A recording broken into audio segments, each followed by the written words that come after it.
বৈভব সূর্যবংশী মাত্র 14 বছর বয়সেই যিনি ক্রিকেট দুনিয়ায় সাড়া ফেলে দিয়েছেন, এমন এক প্রতিভা যিনি আইপিএলে সেঞ্চুরি করে নজির গড়েছেন। হ্যাঁ, মাত্র 14 বছর বয়সে আইপিএল সেঞ্চুরি, একই সঙ্গে আন্তর্জাতিক ক্রিকেটেও 100 রান করার কীর্তি গড়ে ফেলেছেন তিনি। বর্তমানে ইংল্যান্ড সফরে আছেন, আর সেখানেও দুর্দান্ত পারফরমেন্সে নজর কেড়েছেন। মনে প্রশ্ন জাগে, তিনি আদৌ কিছুই কি বাকি রেখেছেন? এই বয়সে যেন অনেক কিছু পেরিয়ে গেছেন তিনি। এখন শুধু অপেক্ষা টিম ইন্ডিয়ার মূল জার্সিটা গায়ে ওঠার। আন্ডার 90 টিমের জার্সি তো তিনি পরে ফেলেছেন, কিন্তু রোহিত শর্মা ও বিরাট কোহলির মতো তারকাদের সঙ্গে জাতীয় দলে খেলার স্বপ্ন এখনো পূরণ হয়নি। তবে সময় আছে, প্রচুর ক্রিকেট বাকি বৈভবের জন্য। এবার আসি সেই গল্পে যা ঘুরে ফিরে আসছে সবার মনে, এশিয়া কাপের গল্প।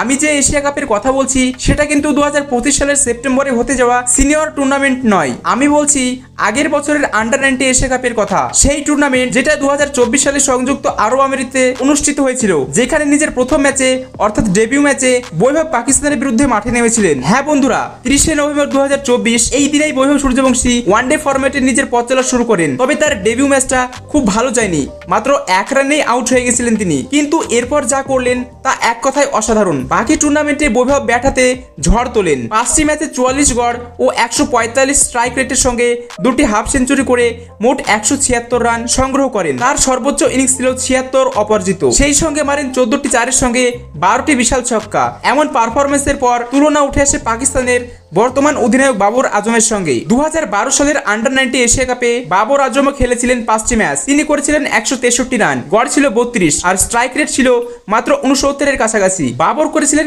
একটি মাত্র হাফ সেঞ্চুরি, যার সর্বোচ্চ ইনিংস ছিল 68 রান। মানে বোঝা যাচ্ছে বৈভব শুধু রানই নয়, স্ট্রাইক রেট, ছক্কা ও অগ্রাসনেও বাবরকে অনেক পেছনে ফেলে দিয়েছেন। আন্ডার 90 এশিয়া কাপে সবচেয়ে বেশি রান করার রেকর্ড বর্তমানে পাকিস্তানেরই শামি আস্তমের দখলে, 840 রান। তবে বৈভবের সামনে রয়েছে অনেক সময়। মাত্র 14 বছর বয়সে এতটা পারফরমেন্স, ভাবা যায় এখনো প্রায় 4 থেকে 5 বছর সময় আছে তার হাতে আন্ডার 90 স্তরে খেলতে। এর মধ্যে আরো অনেক এশিয়া কাপ খেলার সুযোগ থাকবে, আরো অনেক রান করার সম্ভাবনা থাকবে। যেভাবে তিনি এখন খেলছেন তাতে মনে হচ্ছে এই রেকর্ডটি ভেঙে দেওয়ার সময় অপেক্ষা মাত্র। কারণ এমন প্রতিভা এর আগে দেখা যায়নি, যিনি মাত্র 14 বছর বয়সেই আন্তর্জাতিক মঞ্চে এমন ঝলক দেখিয়েছেন। সবশেষে একটাই কথা বলা যায়, বৈভব সূর্যবংশী শুধুমাত্র ভারতের ভবিষ্যৎ তারকা নয়, তিনি ভবিষ্যতের গেম চেঞ্জার। সময় তার পক্ষে, প্রতিভা তার হাতে, আর আত্মবিশ্বাস যেন ছুঁয়ে ফেলেছে আকাশকে। তো বন্ধুরা, এই ছিল আজকের ভিডিও। আশা করি ভিডিওটি ভালো লেগেছে। যদি ভিডিওটি ভালো লেগে থাকে তাহলে অবশ্যই ভিডিওতে একটি লাইক করে চ্যানেলটি সাবস্ক্রাইব করে দিন। দেখা হচ্ছে পরের ভিডিওতে।